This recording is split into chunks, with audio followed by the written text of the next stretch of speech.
yo creo en Jesucristo. Entonces le pregunto, ¿está igualando o superando el trabajo de Jesús? Y estoy seguro que usted me contestará, no, pastor, no lo estoy haciendo. Un momento. ¿No acaba de admitir que usted cree en Él? ¿Quién tiene la razón? ¿Usted o Él?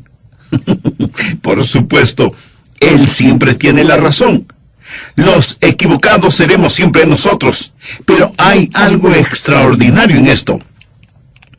En una batalla, el abanderado se adelantó mucho al frente de su batallón, y uno de los soldados le dijo al sargento, «Sargento, el abanderado está muy adelante de nosotros. Debemos decirle que retroceda con la bandera».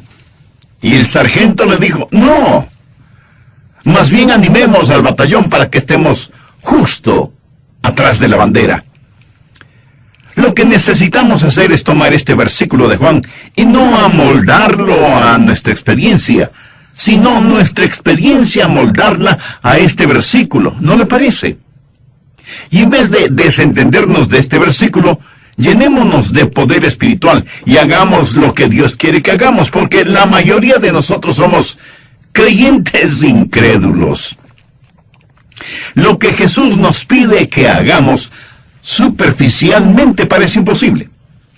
Por eso el mensaje de hoy lleva como título ¿Cómo hacer lo imposible?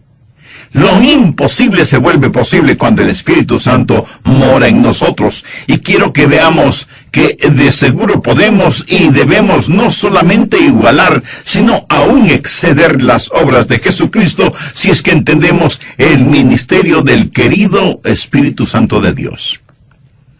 Veamos los versos del 16 al 18 de Juan capítulo 12. Jesús dice, «Yo rogaré al Padre y os dará otro consolador».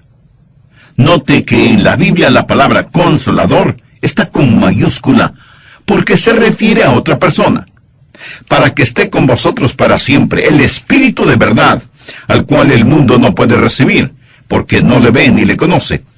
Pero vosotros le conocéis, porque mora con vosotros y estará en vosotros.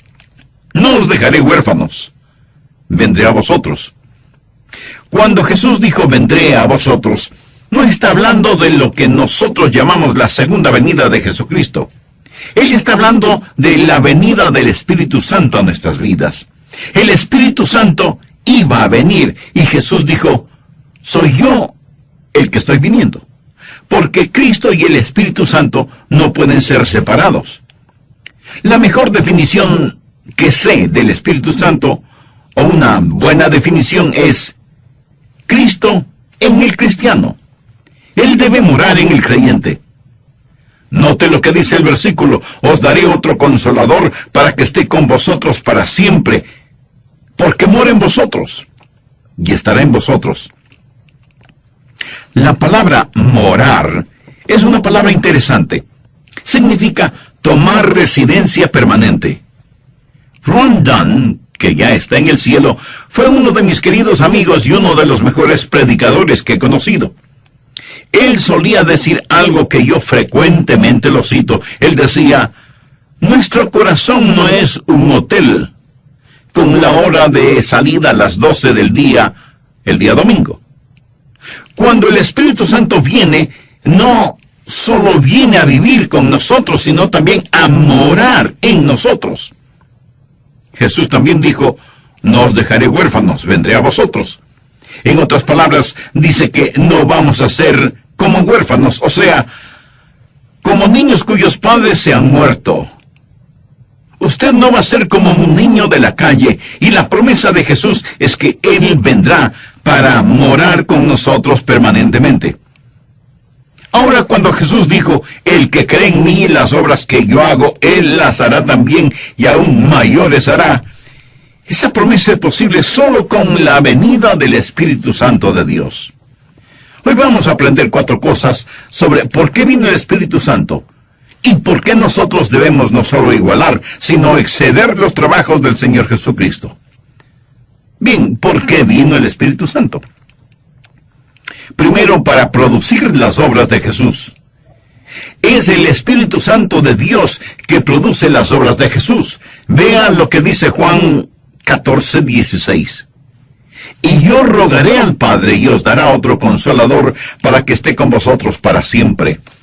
El énfasis está en la frase otro consolador. En el idioma griego hay dos palabras para otro. La una palabra significa otro de una clase diferente. Y la otra palabra significa otro de la misma clase. Hagamos un breve paréntesis aquí y hablemos de transportación. Supongamos que usted tiene un caballo y un buen día dice: voy a conseguir otra forma de transporte. Me voy a comprar una bicicleta. Así que usted utiliza la palabra otra para referirse a otra forma de transporte.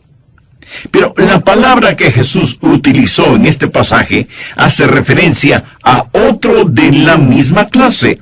Cuando usted dice: me voy a comprar otra bicicleta, tal vez la adquiera más grande o más fuerte o con más innovaciones técnicas, pero será otra bicicleta, otra de la misma clase. Cuando Jesús dijo otro consolador, no dijo que sería un consolador de una clase diferente. En realidad Él dijo: ustedes van a recibir a alguien exactamente como yo. Por eso es que el verso 18 dice: no os dejaré huérfanos, vendré a vosotros.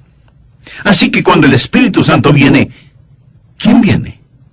¿Jesús o el Espíritu Santo? Pues ambos, no hay distinción. El Espíritu Santo es Cristo en el cristiano. ¿Por qué Jesús dijo: las obras que yo hago, ustedes también las harán? Porque Jesús, de acuerdo a su promesa, siempre las estará haciendo. Y como Él mora en nosotros permanentemente, por medio del Espíritu Santo de Dios, nosotros también las haremos. Cuando era joven, leí un librito titulado ¿Qué haría Jesús? A lo mejor usted también lo ha leído. Y los que no lo han leído preguntarán: ¿de qué trata ese librito? Bien, se trata de que un día un grupo de personas se pusieron a pensar: ¿qué haría Jesús frente a determinadas situaciones cotidianas? Me gusta la intención de la pregunta, y en un sentido, todos deberíamos hacernos la misma pregunta, pero real y filosóficamente, si lo piensa bien, hay algunos problemas con esa pregunta. En primer lugar, implica que nosotros sabemos lo que haría Jesús, y Él nos puede sorprender. Jesús siempre sorprendía a la gente. No piense que usted puede saber y determinar lo que haría Jesús.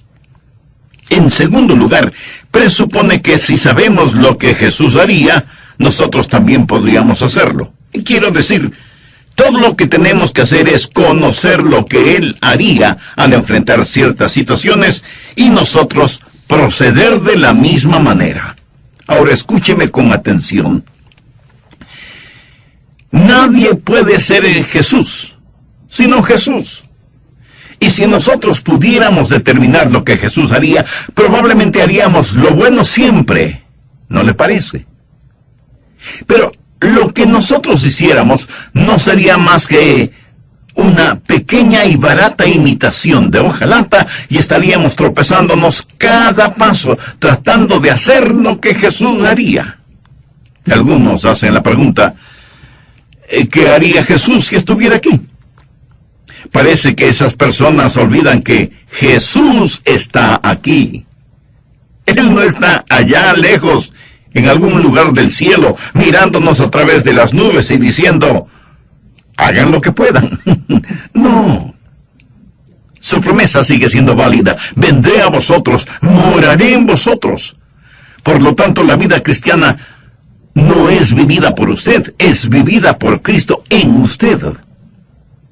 Hay una sola persona que ha vivido totalmente la vida cristiana, y su nombre es Jesús.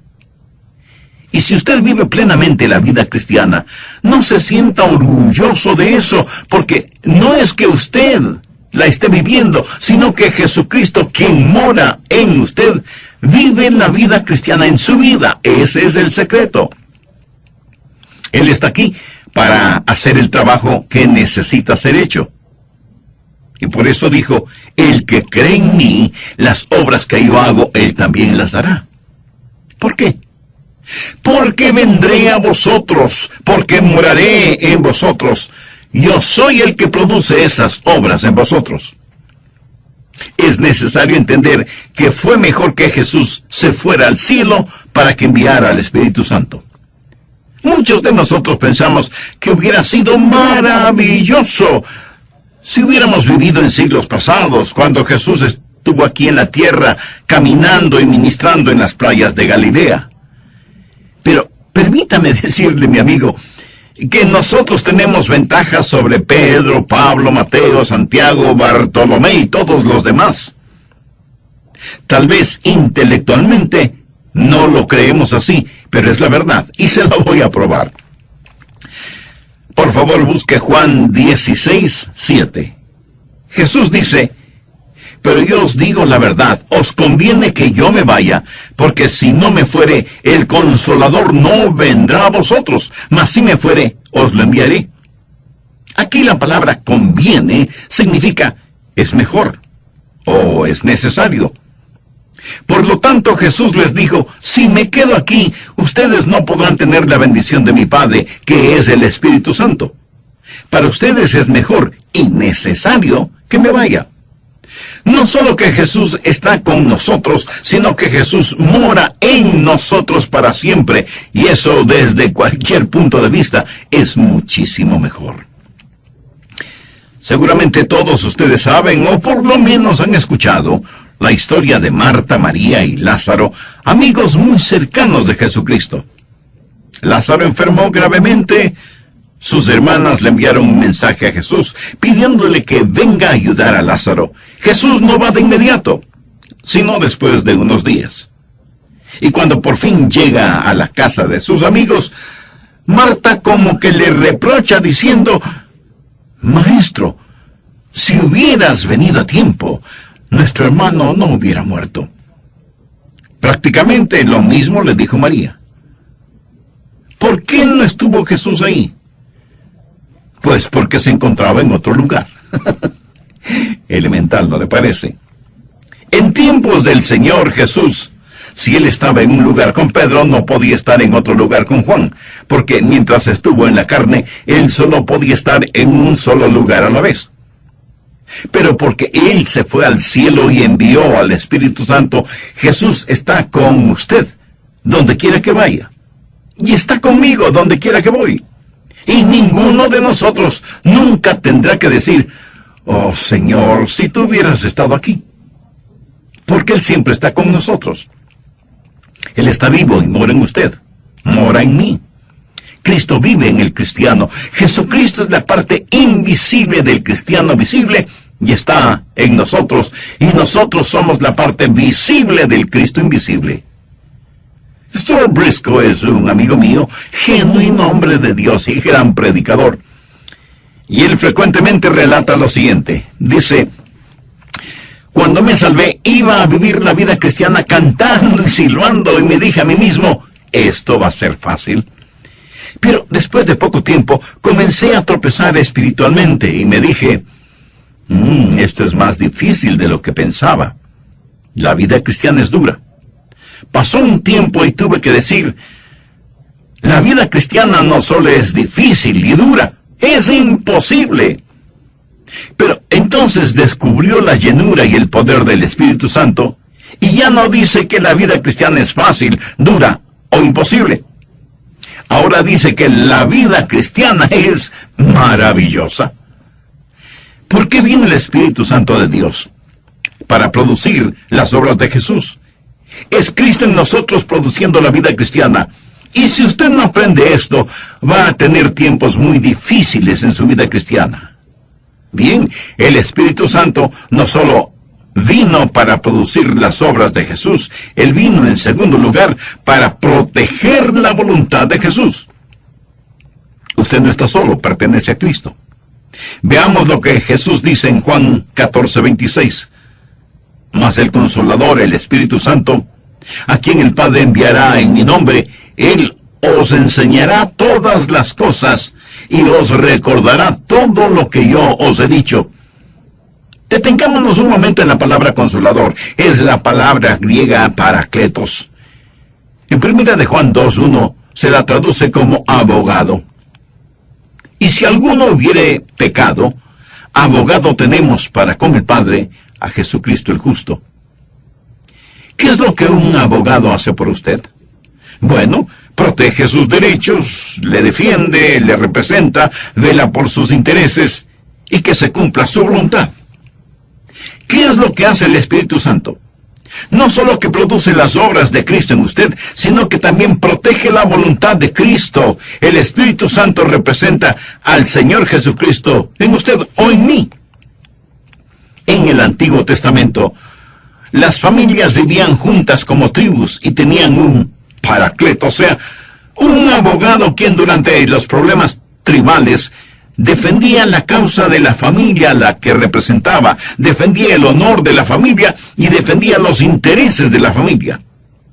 Y eso es lo que el Espíritu Santo de Dios ha venido a hacer en usted y en mí, defender la causa de Jesús, proteger el nombre de Jesús, desarrollar los intereses de Jesús en su corazón.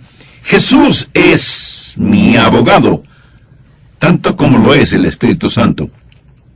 Así que estamos relacionados con dos abogados.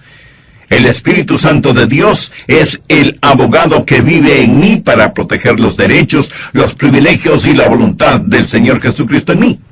Jesús es mi abogado para proteger mis derechos delante del trono. Y si alguno hubiere pecado, abogado tenemos para con el Padre, a Jesucristo el justo. Satanás es el acusador que se acerca a Dios y le dice: ¿no ves lo que hizo Adrián? Volvió a fracasar. Dios, debes condenarle. Entonces Jesús pasa al frente y dice: Padre, es cierto que Adrián fracasó, pero él es mío. Me pertenece. Yo morí por sus pecados, hice expiación por ellos, y porque yo pagué por esos pecados, estoy aquí para defender su causa. Jesús, mi abogado, intercede por mí y el Espíritu Santo hace intercesión por Jesús. El Espíritu Santo representa los derechos de Jesús en mi vida. ¿Cómo lo hace? Por medio de la convicción. ¿Alguna vez ha hecho algo que no debía hacer y el Espíritu Santo da la voz de alarma en su vida? ¿Ha sentido como que alguien le habla y le dice: te equivocaste? No debiste actuar de esa manera. No debes vivir de esa forma. Arrepiéntete y confiesa ese pecado. Por lo general llamamos a esto la voz de la conciencia. ¿Cuál es ese poder que nos convence o redarguye de nuestro pecado? Bueno, yo no sé acerca de usted, pero es una realidad para mí. Cuando recibo la advertencia: Adrián, te está saliendo de los límites, ¿qué es lo que está haciendo el Espíritu Santo? Está protegiendo la voluntad de Jesús. Él es el abogado que representa a Jesús en el creyente. Es la obra del Espíritu Santo el poner inquietudes espirituales en su corazón al escuchar un mensaje como el presente. En el programa anterior estudiamos 2 de las 4 cosas que debemos aprender sobre el porqué de la venida del Espíritu Santo. ¿Y por qué nosotros debemos no solo igualar, sino aún exceder los trabajos del Señor Jesucristo? ¿Por qué vino el Espíritu Santo? Primero, para producir las obras de Jesús. Es el Espíritu Santo de Dios que produce las obras de Jesús. Vean lo que dice Juan 14:16. Y yo rogaré al Padre y os dará otro Consolador, para que esté con vosotros para siempre. El énfasis está en la palabra otro Consolador. En el idioma griego hay 2 palabras para otro. La una significa otro de una clase diferente y la otra significa otro de la misma clase. En segundo lugar, para proteger la voluntad de Jesús. Usted no está solo, pertenece a Cristo. Veamos lo que Jesús dice en Juan 14:26. Mas el Consolador, el Espíritu Santo, a quien el Padre enviará en mi nombre, Él os enseñará todas las cosas y os recordará todo lo que yo os he dicho. Detengámonos un momento en la palabra consolador. Es la palabra griega parakletos. En 1 de Juan 2:1 se la traduce como abogado. Y si alguno hubiere pecado, abogado tenemos para con el Padre, a Jesucristo el justo. ¿Qué es lo que un abogado hace por usted?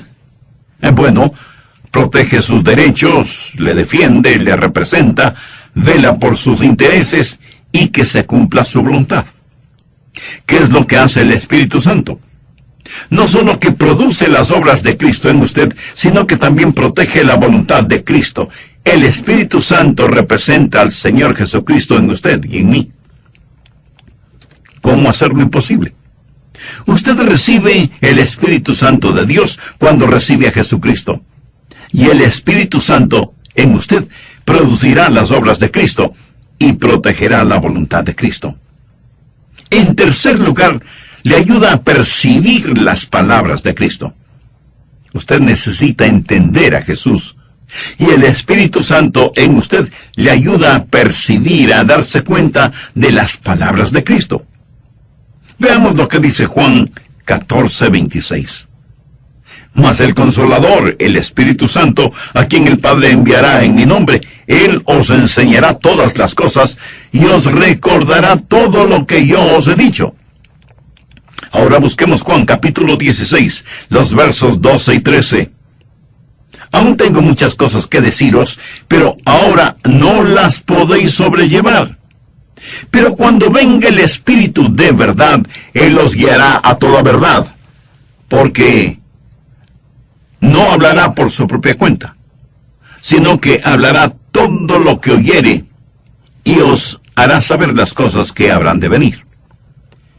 Gracias a Dios que puedo percibir las palabras de Cristo, porque el Espíritu Santo de Dios es mi Maestro, que vive en mí, y me ayuda a entender las cosas que no entiendo. Yo no podría estudiar para predicar a menos que pueda orar. Frecuentemente, sentado junto a mi escritorio, oro y digo, querido Dios, enséñame.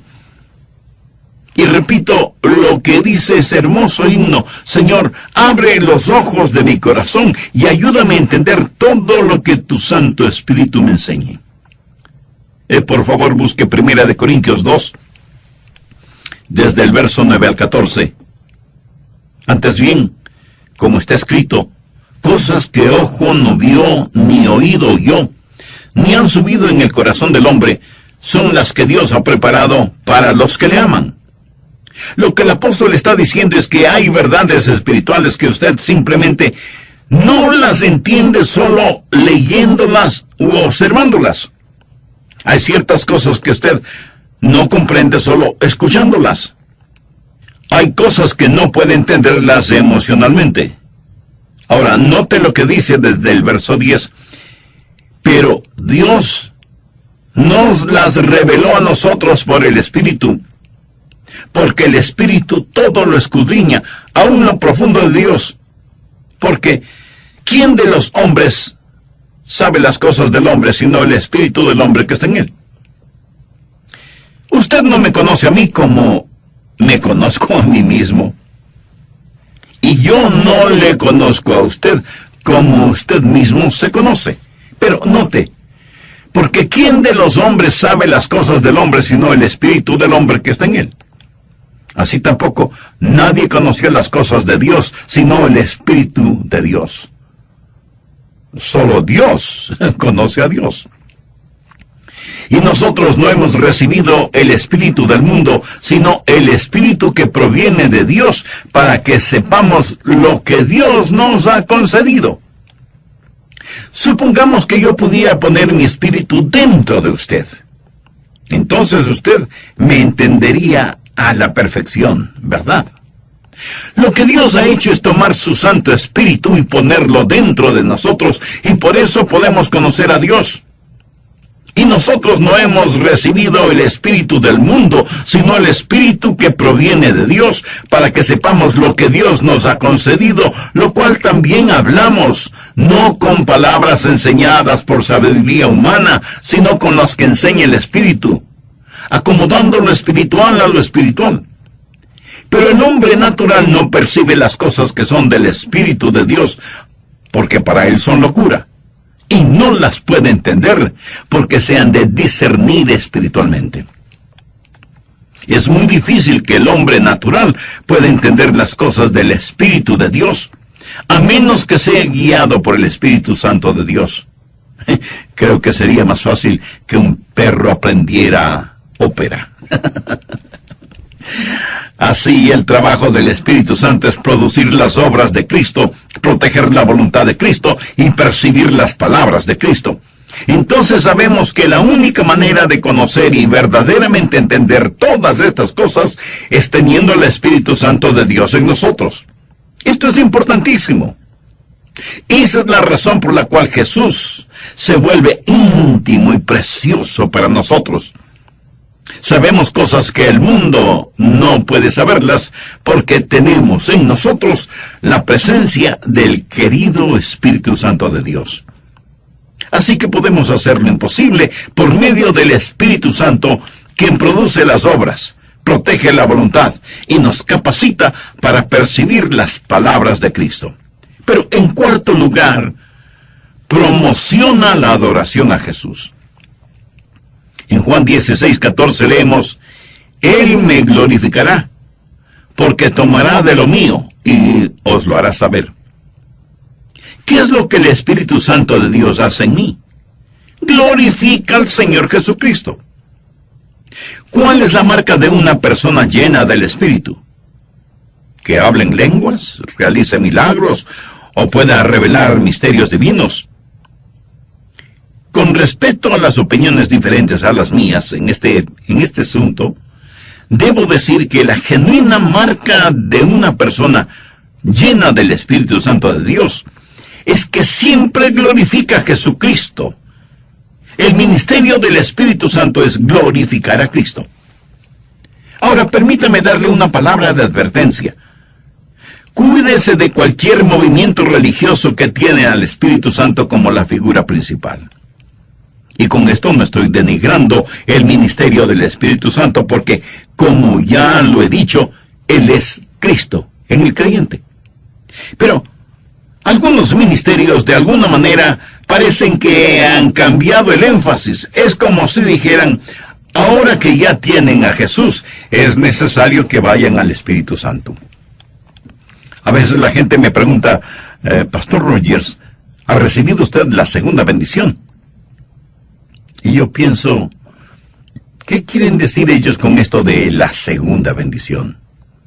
¿Es que las bendiciones de Dios vienen enumeradas? Creo que por lo general ellos quieren decir si yo hablo en lenguas, si realizo sanaciones, si profetizo y cosas por el estilo. Pero respondo, oh sí, la he recibido. Y ellos se entusiasman y me urgen, pastor, cuéntenos al respecto. Y yo les digo, la segunda bendición es descubrir lo que tiene la primera, cuando recibí a Cristo. Pero también he recibido la tercera bendición, que me ayuda a descubrir lo que no descubrí en la segunda.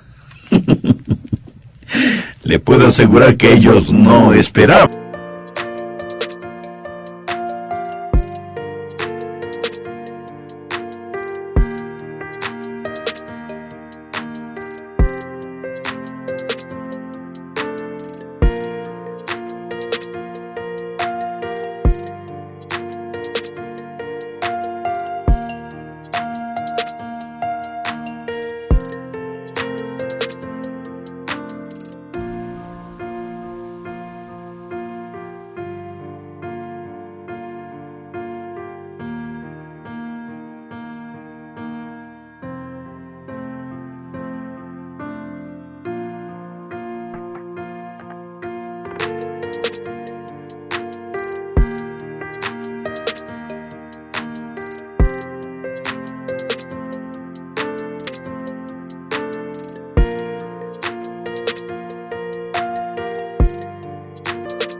Ese tipo de respuesta. Escúcheme atentamente lo que voy a decir. Usted puede profundizar en el conocimiento de Jesús, pero jamás puede ir más allá de Jesús. Y si usted observa un desfile que está guiado por el Espíritu Santo, entonces algo no está bien. Pero si usted ve al Espíritu Santo estar a un lado en el desfile, señalando a Jesucristo, entonces algo está muy bien. Déjeme aclarar que de ninguna manera estoy haciendo de menos al Espíritu Santo de Dios. Estoy hablando de ser lleno del Espíritu Santo. Estoy diciendo que Jesús es glorificado por el Espíritu Santo. Una persona llena del Espíritu Santo o una iglesia llena del Espíritu Santo buscará siempre glorificar al Señor Jesucristo. De eso se trata todo. Usted nunca puede ir más allá de Jesús. Y el Espíritu Santo vino para promocionar la adoración a Jesús. De paso, le diré que esto es clave para ser y permanecer lleno del Espíritu Santo. Algunas veces los creyentes oran diciendo, querido Dios, lléname con tu Santo Espíritu. Y si Dios les preguntara, ¿por qué quieres ser lleno de mi Santo Espíritu? Entre las varias respuestas, algunos podrían decir, ¿por qué quiero ser un gran predicador de tu palabra? ¿O porque quiero entender totalmente tu palabra? ¿O porque deseo ganar muchas almas para Cristo? ¿O porque quiero vivir una vida más santificada? Y Dios contestará, eso no me interesa demasiado. Pero si usted dice, Dios, lléname con tu Santo Espíritu para que Cristo sea glorificado en mi vida, Dios le dirá, ¿eso es lo que quieres? Pues yo también quiero glorificar a mi Hijo. Ven, hagámoslo juntos. Dios le llenará con su Santo Espíritu, no para que usted satisfaga su vanidad espiritual, sino para que glorifique a Cristo. Y en el proceso a lo mejor usted llegue a ser un gran predicador de la palabra, o se vuelva un dedicado erudito bíblico, o un incansable ganador de almas, y viva una vida totalmente santificada. Pero verá, todas estas cosas son subproductos de lo principal. ¿Qué es lo principal? La gloria del Señor Jesucristo. Para eso vino el Espíritu Santo. Sería bueno que usted subraye en su Biblia Juan 16:13. Pero cuando venga el Espíritu de verdad, Él los guiará a toda verdad, porque no hablará por su propia cuenta, sino que hablará todo lo que oyere y os hará saber las cosas que habrán de venir. El Espíritu Santo vino para enseñarnos todas las cosas relativas a Jesús, para enseñarnos a glorificar a Jesús, mas no para que glorifiquemos al Espíritu Santo. Así es como nuestro Señor quiere que nosotros hagamos las obras que Él hizo, e incluso las superemos. Y algunos de ustedes justificada y preocupadamente preguntarán, pastor, ¿cómo podemos nosotros superar las obras de Cristo? ¿No suena eso un poquito preponderante? Si el Señor hasta resucitó muertos. Permítame decirle algo. Todos los milagros que Jesús realizó, los milagros de gloria, solo tipifican y retratan los milagros de la gracia. Supongamos que después de mi mensaje en la iglesia y durante la oración, una persona parapléjica en una silla de ruedas es traída para que oremos por ella. Yo pongo mis manos sobre esa persona y todos vemos cómo esos brazos y piernas comienzan a pulsar con vida. Y esa persona salta de su silla de ruedas y comienza a glorificar. Es Dios que de tal manera está controlando esa vida que es difícil de explicar. Eso sería un auténtico milagro y nadie puede negarlo. Le puedo asegurar que la próxima vez que tuviéramos una reunión, habría tanta gente en la iglesia que no se podría encontrar ni un centímetro cuadrado vacío. Todos prácticamente buscando sanidad física.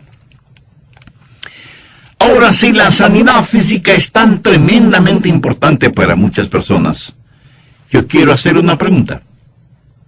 ¿Jesucristo tuvo el poder para sanar? Y usted responderá, por supuesto que sí. Otra pregunta. ¿Sanó Él a todos? No. Incluso muchas veces, después de sanar a alguien, Jesús le pedía que no lo contara a nadie. Junto al estanque de Betesda había muchos enfermos. Jesús sanó solo a un hombre. No sanó a todos los enfermos que estaban en ese lugar. Pero en estos días tenemos un mundo lleno de traficantes de milagros que quieren que todos los enfermos físicos sean sanados y ponen tremendo énfasis en la salud física. Déjeme compartir con usted lo que sucedió en una iglesia un miércoles por la noche. Una preciosa jovencita, como de 12 años de edad, en una silla de ruedas fue traída al frente, no para pedir que Dios la sanara. Ella me dijo, pastor, quiero entregar mi corazón a Jesús. Ni siquiera puedo describir cómo bendijo mi ser el escuchar a esa niña hablar de su fe en Cristo.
Fue un milagro mayor esa muchacha entregando su corazón a Jesús que aquel parapléjico que se levantó de su silla de ruedas. Y si usted me pregunta por qué, le diré por qué. Para que Jesús sane a un enfermo, Él simplemente tiene que decir, sánate. Pero para salvar a esa jovencita, Él tuvo que morir en agonía y sangre. Su sangre fue derramada para salvar espiritualmente, aunque uno esté enfermo físicamente. Un estudiante universitario le preguntó a su pastor, pastor, ¿cree usted que hay vida en otros planetas? El pastor le contestó, no, hijo, no creo que la hay. Pero el joven insistió, pastor, piénselo. De los billones y billones de estrellas, universos y galaxias que existen, ¿no cree usted que haya vida en otros planetas? No. Yo no puedo probar que hay o no hay vida en otros planetas, pero simplemente no creo que la haya. Y el estudiante, creyendo que había acorralado teológica y racionalmente a su pastor, le dijo, entonces, pastor, ¿podría decirme por qué Dios se dio el trabajo de crearlo todo? Y el pastor le contestó, hijo, ¿cuál trabajo? ¿Cuál trabajo? Él solo habló y todo existió. Me encanta esa respuesta. Lo vacío se llenó. Y como lo dijo el salmista, los cielos cuentan la gloria de Dios y el firmamento anuncia la obra de sus manos. Escúcheme, la única vez que Dios enfrentó un problema fue cuando Jesús murió en la cruz entre agonía y sangre. Murió para salvar a los pecadores. Y eso, mi amigo, es el mayor de los milagros.